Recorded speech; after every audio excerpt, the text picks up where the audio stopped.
Ladies and gentlemen, this is JoeJinMovieSoAwesome. I'm Joe. I'm Won-Jin. We're going to talk, but for people who are passing by our channel, this is not a movie review. This is where me and Won-Jin We just talk about stuff. and communicate with our subscribers. So you don't have to come here for this is not a movie review. Big shout out to each channel. Big shout out to ZZ. Big shout out to Scott Walker. And also big shout out to Kayla Marie. Big shout out to Yasmin Yan. And anybody who we forgot, thank you. Our most loyal 30 subscribers. Here we go. So Dragon Ball. It was shocking news that he to hear that he passed Sub away. ZZ. Yeah. I mean, Dragon Ball, the series, the manga, and the animation is a wonderful work of great imagination. I think it's definitely a child of the 80s and 90s because I love the optimistic tone and this seamless mixture of so many different genres. If you really think about it, it's like a ki fighter who uses chi. There's also space opera stuff. There's also warrior stuff. There's also like this steampunk. There's like this technology element in it. And it's such a boy's dream because one of the great things about Dragon Ball is death is not real here. You can always revive through the Dragon Balls. And I'm a big fan of the original manga. In Korea, I think the Japanese version is the same. It's 42 volumes. 42 volumes. I love them. I also I forgot it, but thanks to Won-Jin, now I remember watching Dragon Ball GT and all the other series. Yeah. And we just wanted to say, we will miss you dearly, Mr. Toriyama. You've given us so much.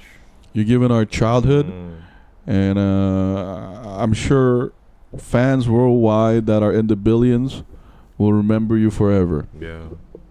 Can we please talk about Titanic? Now, I think we talked about this before. In Korean, we did. No. Scott Walker actually asked about this to us before, like long time ago. About Titanic and about Titanic and the submersible. Titan submersible accident. And I do believe that there is a lot of similar. I mean, I always thought it was ironic that Titan submersible imploded near the wreckage of Titanic to see the wreck of Titanic, which also sank. So that is very scary. Well, but I wouldn't really call it a parallel. Look, let's answer Walker's question. Like Titanic is a large commercial vessel that crashed into an iceberg, and Titanic is one where the underwater pressure crushed the vehicle. So it's a different nature of accidents entirely. Yeah. I mean, I think the Titan submersible is. I think there's a reason why submarines are big. Like we have to involve physics here, and a lot of material. And for me, the Titanic submersible was just a huge safety issue. And based on what I heard from experts like James Cameron himself, the overall structure of Titan submersible was not safe because it was using a lot of experimental materials like carbon composite.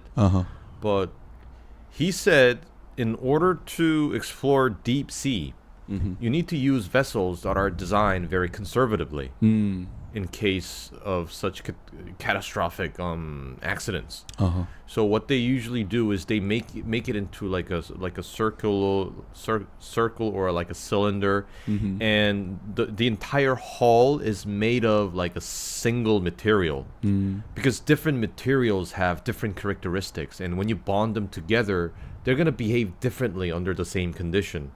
Yeah, I mean, you bring up a great point, Won-Jin. I mean, this is how I make my livelihood, so I actually know what I'm talking about. There's a reason why we continue to use plastic, we continue to use silicon, like the physical and chemical characteristics of. Do you remember the periodic table? Like these things don't change, and there's a reason why innovation in those areas are always hard to come by. And if you try to use a certain material in an application that many has deemed that it is not safe, then you're asking for trouble. And I think that should only be allowed for individual explorers at their own risk. But the problem with the Titan Submersible was it was also commercial. It was getting money from customers and clients to take them undersea.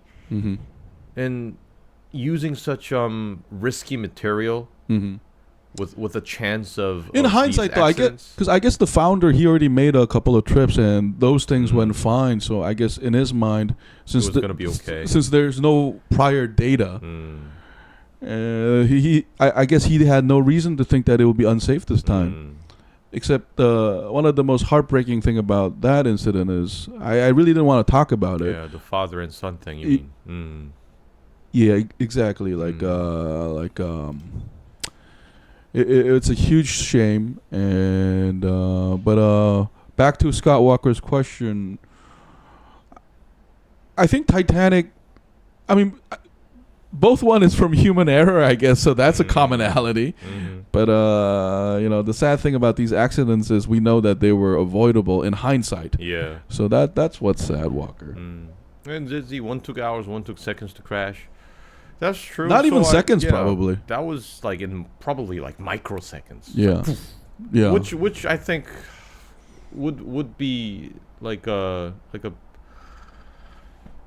I don't know, like not feeling pain. Maybe that's for the better though. No, but rather than like screaming like in Titanic, looking for escape for hours and hours and hours. Just to freeze to death in the ocean. Both of them are great tragedies, and we hope. But anyway, yeah, I just hope they went without any pain. Yeah, that's the hope. Angel Cigarette, I saw something with the Japanese article in English. It said Godzilla want to blame for Titanic sinking. That's some blog stuff, probably. Do you guys believe the Titanic ship is cursed, or do you believe the location is cursed? Maybe that's why Titanic imploded on the Titanic hit the iceberg. No, because to answer your question, the North Arctic has always been a dangerous place. Yeah, and so I think based on records, Titanic had already been warned of possible icebergs on its path. And if we're going to talk about it, let's talk about it. I don't think Titanic's fate is also the worst thing ever. Because if you look at 20th century exploration, they did not understand the topography and geography and the map like we do today. Like we do this in hindsight because we have satellite images. Yeah. And we know what's going on. A lot of the first explorers, they went there and the lake froze and they were stuck there. And then they would die from scurvy and starvation. Oh no. And then, like sometimes the ship would just disappear, like just to how the plane disappears sometimes. Yeah. So if you want to talk about North Arctic, this is just pure fiction. I bet like the first Vikings went there died a lot too. They're like, Thor told me there's a continent over there. A lot of them probably never met a warrior's death. Yeah, I bet a lot of them got eaten by polar bears and stuff. No, not just that, man. Worse death, like frozen to death, having to eat each other. I mean, there's a lot of record on this. People blame killer whales for the attack on the submersible because Cosmos killer whale is the attacking ships. Oh, man, that's terrible. No, I'm never going down there, Walker. Yeah. Like, for me, the movie is enough. Like anybody who has the guts to go into an enclosed space is, I take my hats off to you. Like, I think I'm more terrified of underwater, like in a submarine, rather than in a spaceship. Yeah. Because I guess that's because we're used to flying planes, right? Yeah. But when do we get to really get on a submersible or submarine?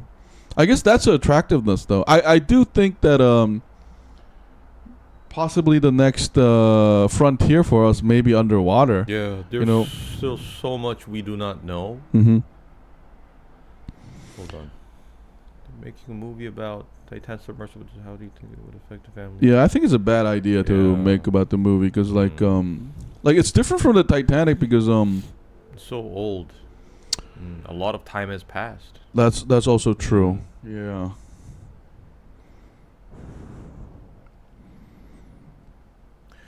I think it's ridiculous to blame killer whales for the accident.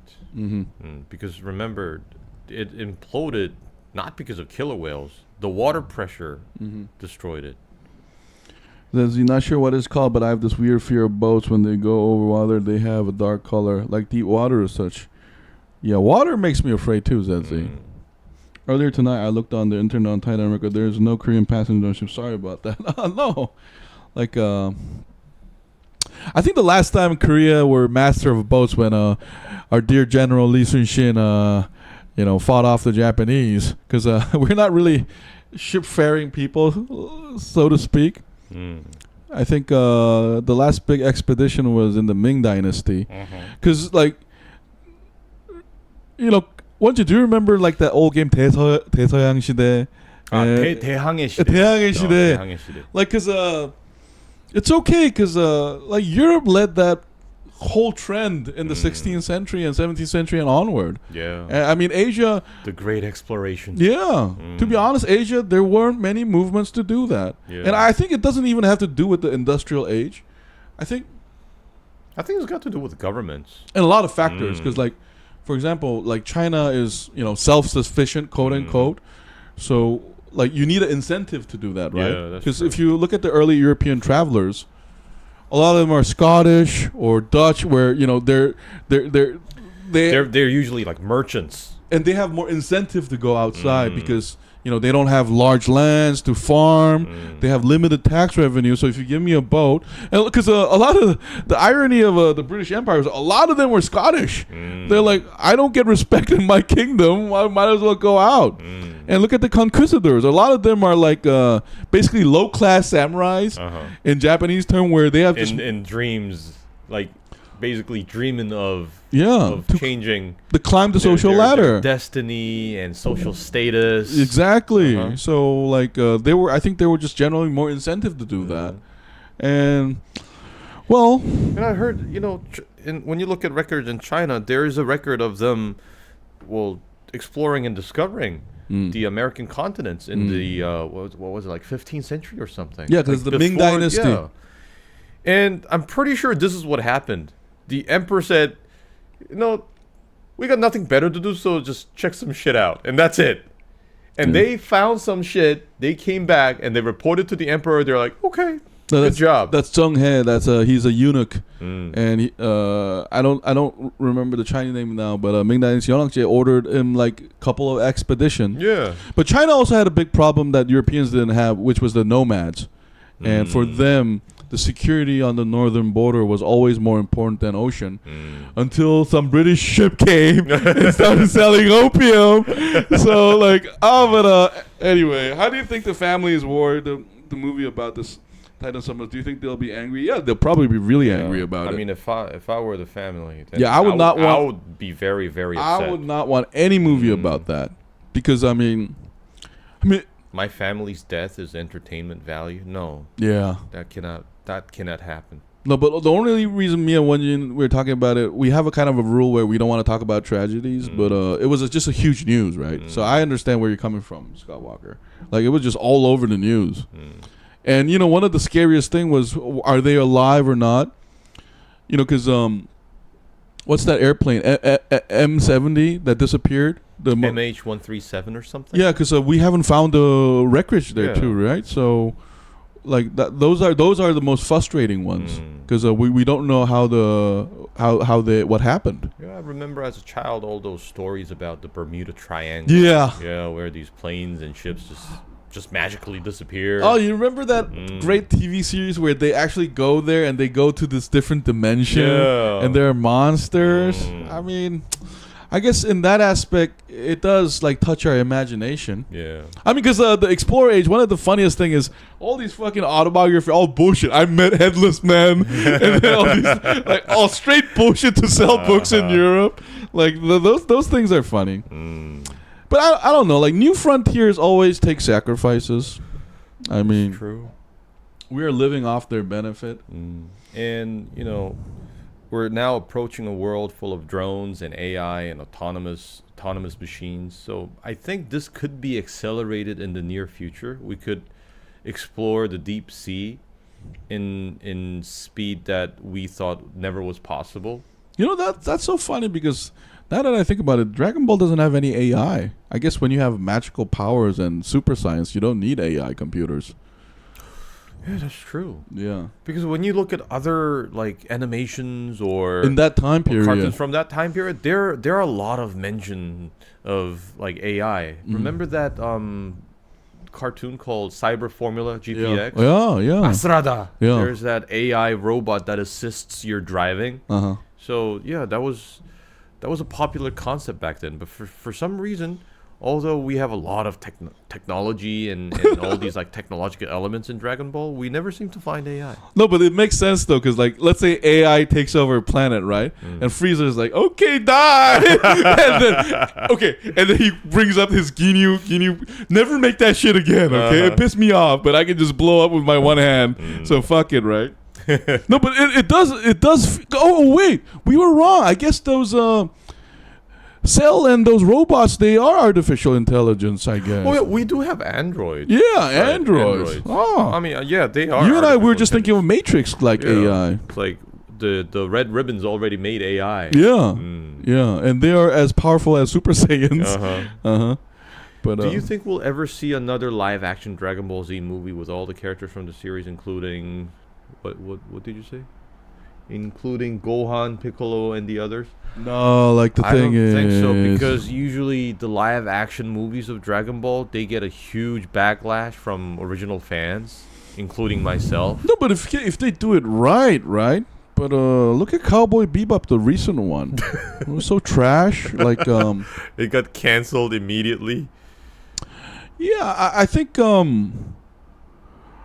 I think. Like, if someone's going to do that, they got to do what Denis Villeneuve did with the Dune, where you have to be loyal to these die-hard fans. That's right. Like, die-hard fans. You have to understand the source material completely and somehow bring that to a live action. That's a lot of work. A lot of work. And for some reason, things that are okay in the animation or the manga or the cartoon, they look ridiculous when they're in live action. Yeah, I haven't watched more than 20 minutes. Especially anime like Dragon Ball because of the hair. Yeah. I haven't watched more than 20 minutes of Dragon Ball in my life. Shame on you, ZZ. Pikachu. I think Pikachu is easier to do. Pikachu is just... Because remember, in Dragon Ball, you guys got, like, guys shooting chi energy. Energy ball. They fly. And remember that their fight scenes, it's like this. It's like the first Zack Snyder's Superman, Man of Steel. Yeah, that's right. Yeah, but on steroids, because they're gonna shoot energy beams, and the acting is. I think choosing the actor will be a problem too, because I think they should get Asian actors to do it, right? Yeah. It also feels very awkward to have like a non-Asian actor to play Goku and these characters from Dragon Ball. Yeah. Because people need to understand, this Dragon Ball, like Goku and Gohan and like riding on clouds and having that Monkey King Raw thing. This all comes from like Asian fantasy. Yeah. Chinese mythology. Yeah. So for us Asians, we always expect an Asian to go through all these adventures. Yeah, like Son Goku is like a direct, like inspired by the Journey to the West. Yeah, the and Monkey King. That features the Monkey to the West, who is like an immortal monkey that is forced to journey to the West to get some sutras, and it has a lot of Buddhist elements. It also has a lot of Confucianist elements, a lot of Asian folklore. So when we look at Goku, it's this super incredible mix of those things, plus the, back then we just landed on, like, it's 20 years after we landed on the moon, so there's all these Japanese sci-fi elements that are also brought in.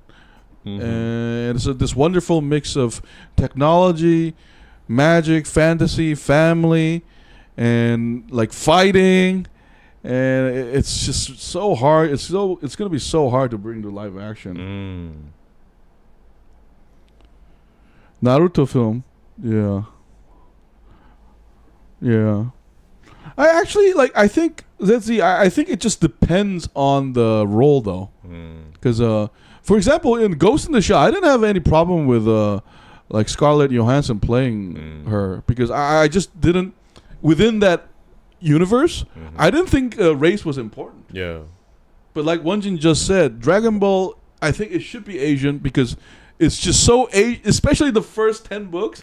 It's so Asian to the fucking core. That's right. Like for like East Asians and Southeast Asian, we immediately understand what's going on. And we can just instantly tell that from the name itself. Son Goku, like you said. Yeah. And the dragon, it's an Asian dragon, That's Chinese dragon. Like, so there are just elements that are just purely that way. Guys, they did a very good job on the live-action Pokemon movie, Detective Pikachu. I think that works because, I mean, if Pikachu is going to be, like, the lead character of a movie, it's a mythical creature.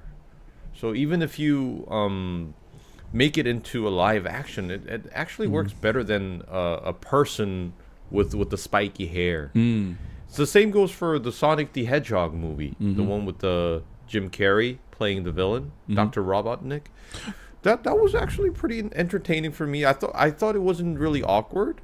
Growing up watching and playing the Sonic the Hedgehog video game and watching the cartoon, I thought it was pretty good. And the problem with Dragon Ball is, unlike Pikachu, like it's really hard to bring that to a place like New York City or Seoul or Tokyo because like the place itself is fantastical. Yeah, it's imaginary. Yeah, and completely imaginary. Whenever they start having a fight, they fly somewhere. I don't know where that is, but it's like out of nowhere, very far from population centers, completely desolate, and it just so conveniently just happens to be there. So I'm not sure. I think it's gonna take a lot more effort than other cartoons to make it into a live action. Yeah, I mean, Ash, Misty, or Brock. I mean, to answer your question, Scott Walker, any animation, like any interpretation of animation to a live action will always be challenging. And I think, like Pokemon and Sonic Hedgehog, what they did well was they brought one element of those series to a movie, and they just ran with it. But for Dragon Ball to work, I just see that as impossible. Where you can't just bring Goku and he's this Super Saiyan monkey person in New York. It just won't work because he's just the central character, and his growth to become a super warrior and his space travel and everything is just so interconnected. I just don't see like because imagine this. Anytime I see Kuririn or Chunjima, I'm gonna freak out. Like they have one has 3 eyes. I mean, we saw that happen in Doctor Strange. The latest one. And how about Piccolo? How are you gonna bring Piccolo? Like he's a green Nameku He's like a green Nameku person, and there are just like so many things that I think is really gonna be challenging. But Dragon Ball, like as an animation, it works beautifully though.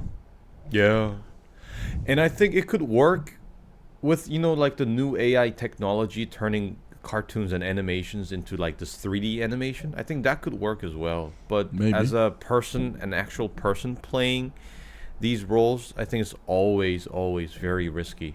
No, and I remember watching in TV the Dragon Ball. Next time on Dragon Ball Z, they always, because if you watch the manga like me and Won-Jin did, it's like, why is this 8 episode?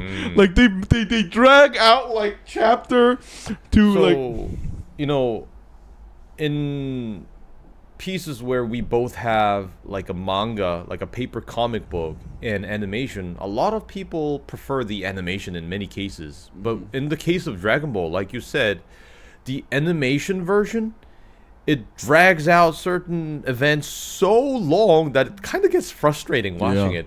It's like there's like narration for 10 minutes and they like exchange punches for like 3 seconds, and then it goes back into narration. It's like what is gonna happen? What is going through Goku's mind? And blah blah blah blah blah blah blah. Next time, to be continued. Yeah. Oh my God. Next time on Dragon Ball Z, will Goku finally be able to say freeze this? That narration guy was like, shut the fuck up, because in the comic strip it's like 2 pages. That's right. In the animation, they're moving around in 3D, and they do the same punch like 10-15 seconds. I'm like, dude, It's over.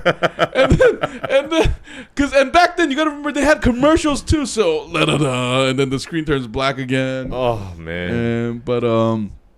One thing Mr. Toriyama innovated was the way he drew the characters' muscles, man. Everybody, like after Dragon Ball, that's how people drew muscles. Like animation, like, you know, it wasn't that detailed. Yeah. But he definitely took like inspiration from Da Vinci to really, I mean, it's still a hyper realism, but it's not real per se, but he does draw those muscles and all that accurately. So he's like and the way he draw eyes too. Remember like Vegeta's eyes and Goku's eyes are different. Yeah. And like all that is his innovation. And it's not just like the drawing style, but it's also his like creative mind and like the world he created. I just cannot believe that this all happened from like one man's brain. I think in the future, he might be treated like someone like, I don't know, like the way we treat Tolkien for creating the Lord of the Rings and its universe. That's possible. Yeah. Like, cause his universe huge, and I think like it's so like some artists have a lot of famous titles, but he is. I mean, because remember he had a different one after Dragon Ball. I forget, but it's just always Dragon Ball. But I guess it's really. I think he also drew the Dragon Quest. What was it? The Adventure of Abel? No. Do you think we'll ever see a live action Pokemon movie? No, we won't be able to raise Titanic with the technology we have. I don't think that's possible, man. Do you think we'll ever see a live action movie with Ash? I don't think they're gonna be able to do Ash, Misty, and Brock. They're such animation characters that to bring that to a live action, I think you have to sacrifice a lot of things to make those design hair and all that possible. So some things they should stay in a cartoon. Yeah. Yeah, they should not be like recreated in a live action. It kind of ruins everything. Yeah, Dwayne Johnson as Piccolo role, that will never work, man. No, and Piccolo is more like an athletic build. Like Dwayne Johnson will play like somebody else. Yeah, it will literally turn into dust. Yeah, some things you just don't touch on. I don't think they can bring it up. And I think we have a great understanding of Titanic anyway, without the need to pull it up. Yeah. I do think they might continue those excavations to take some like precious relics of that time period up though. I'm sure there's some still down there.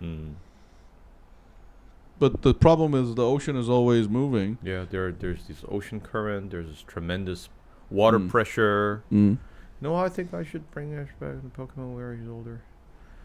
That'll give us old school Pokemon finale for a long time. The 1989 Kid cartoon when you guys were younger? Which cartoon? Karate Kid. Oh, Karate Kid. No, I never watched the Karate Kid as a cartoon. I only saw the movie. The one from 1984.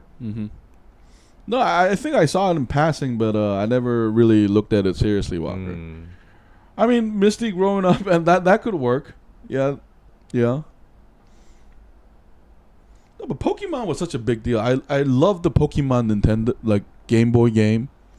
You know, I've never played it. Really? And do you know that I've never seen like a full episode of Pokemon? Oh, you never have? I just know the characters. I've never seen Pokemon. You barbarian. I never had the chance. I kind of got detached from popular cartoons just around the time Pokemon started to get popular, because that's when I moved to Turkey, and there was nothing to watch on their channels, and they didn't have Pokemon, so I was basically like in a cave, way isolated from all these popular cartoons that kids grew up watching. Yeah. I mean, Naruto I watched and stopped because it really wasn't my thing. Digimon, I also don't know about that. Digimon I watched religiously. The last like TV cartoon that I'm familiar with is from like 1998. It was something called Hemosu. It was like completely Korean. And then what was it? Oh, and a lot of like American cartoons like Spider-Man, the animated series. You guys think Titanic is location of Titanic is cursed? No, I don't think. Let me answer that. Like that whole area is dangerous, so in that way it's cursed. But if you're talking about it's curse of some spirituality thing, no, I don't think so. I've watched Digimon in Italian. I watched it. Digimon was awesome. That would be pretty funny to watch these like cartoons in like completely random languages. That's what happened when I was like turning on the TV in Turkey.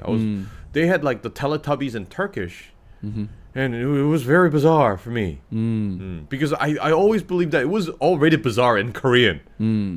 Teletubby. It was weird. Nah. Yeah, because they eat that purple purple soup, bro. Aren't they British to begin with? Yeah. So they probably spoke in like British English, and they turned into Korean, and then for me it turned into Turkish. Yeah. No, but you know what I love about the Teletubbies? They were so ahead of their time. They were like completely non-sexual beings with weird marks in their heads. I got this feeling that they're kind of like Care Bears. You know, Care Bears also have those like logos on their belly, and you're not really sure. Maybe they are clear about their gender and stuff. No, but Care Bears are definitely like super gangster when the camera turns off. Like you could tell those guys don't fuck around. Like Care Bears, like you get that vibe. Like these guys are psychos. But Teletubby is just like this otherworldly like space aliens that are really cute, and there's for some reason the sun, and I don't know, like oh, Chanhong, that's a good question. Did you guys collect Dragon Ball cards? I did when I was in elementary school, and I remember that moment when I drew that like special card that was all shiny and stuff. It was like reflective and shiny and everything, and all the kids in the neighborhood wanted to take a peek, and it was such a thrill when I drew that card from the machine. I mean, the machine gives you like random cards. This is exactly why you shouldn't gamble. It is so addictive. It's such a dopamine rush. Do not gamble, people. As a child, I could already feel what kind of thrill that was. Yeah. Yeah. I mean, I think not just Dragon Ball cards, but there were all kinds of cards for different animations and movies. Yeah, Prism cards. That's right. Yeah. And then they sold those like scouters that reads the number.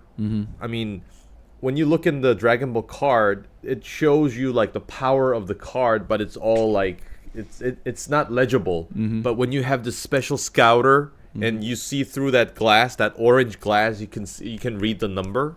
That was pretty fun. Yeah, it's like Asian version of baseball cards. Yeah, we didn't have baseball cards, I think, but we had those, and like they had the gold ones. Those are the Prism cards, I think. Lee Chan-hong is talking about.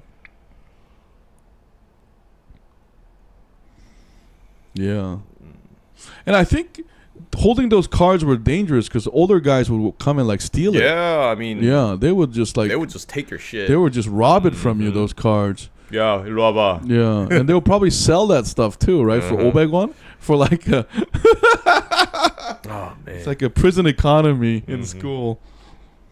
Yeah, check out a movie called Raise the Titanic. It's a movie about Titanic.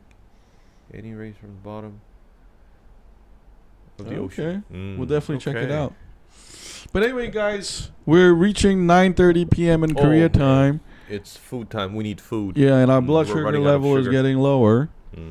Hey, thank you so much for tuning in, guys. Big shout out to Scott Walker, Zedzi, and Lee Chan-hong again.